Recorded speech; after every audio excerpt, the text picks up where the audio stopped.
Every year on September 21st, the global community observes World Alzheimer's Day. The global effort aims to both raise awareness and challenge the stigma surrounding the disease. As per the Alzheimer's Association, while around the world approximately 55 million people are affected by this terrible disease, not many know what Alzheimer's actually is. Ahead of World Alzheimer's Day, WION connected with a neurosurgeon to bring you everything you need to know about the disease.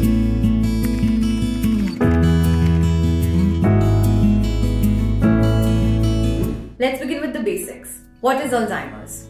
So Alzheimer's disease is basically a neurodegenerative disease, and it's a one-way process. It's not a reversible process. It's a slow but a degenerative, irreversible disease, and which is primarily going to affect your memory, cognition, and daily routine activities on a long term when it gets very severe.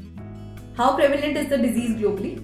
Globally, about 10 to 12% of the population is affected, but 5% of them reach that severe stage.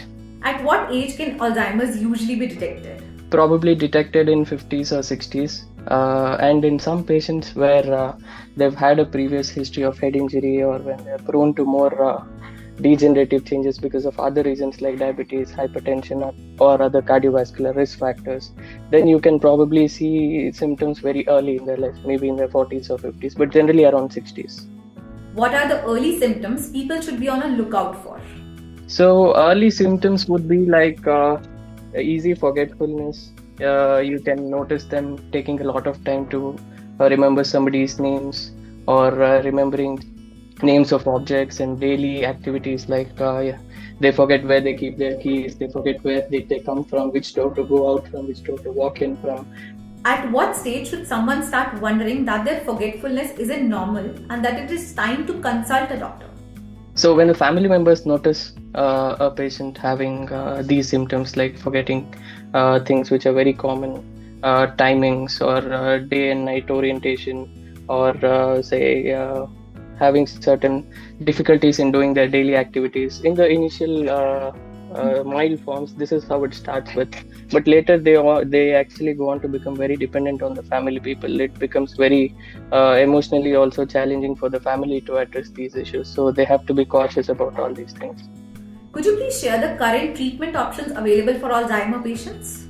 Alzheimer's, basically, as of now, there is no permanent cure as a matter of fact, but there are medications which are available to delay the progress from mild to severe forms. That is why, in fact, the theme for this year for Alzheimer's Day is never too early, never too late. Never too early meaning it's never too early to start having a doubt that this could be Alzheimer's and consulting a doctor, but it's never too late. There is always an option where you can add in some medication or some form of changes in the lifestyle where you can, delay the process from mild to severe.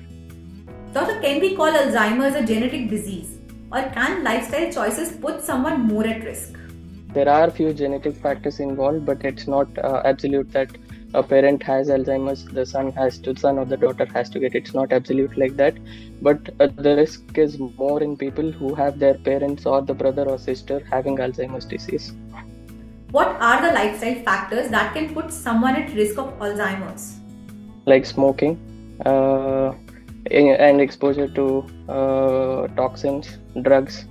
And what lifestyle choices can help protect someone against Alzheimer's? One is a healthy diet, a good sleep. These are the basics which can be done, but otherwise a good physical and a mental activity as well, not just physical. So mental activity in the sense activities which keeps your brain very sharp. Say you could learn a new language every few years, a new instrument or a musical instrument, a new skill every few years, or the games like chess, puzzles, reading books, and joining some groups like a book library group or something like that, which keeps their mental activity. As you said, the disease is very hard on a patient's family. Are there any resources available to help them through the difficult journey? Yeah, there are a lot of support groups. In fact, on a lot of social media groups are there, And there are in fact some NGOs working on these people. They have formed groups, and they can definitely go and join and volunteer to have, so that they get the awareness. So with this awareness, they are more empathetic towards their family members who is actually affected by the disease. Initially, it may be a difficult task for them to cope with the changes what the person is undergoing, but eventually you will learn that there are more people affected, and that is how they need to be treated. It's not the patient's fault after all.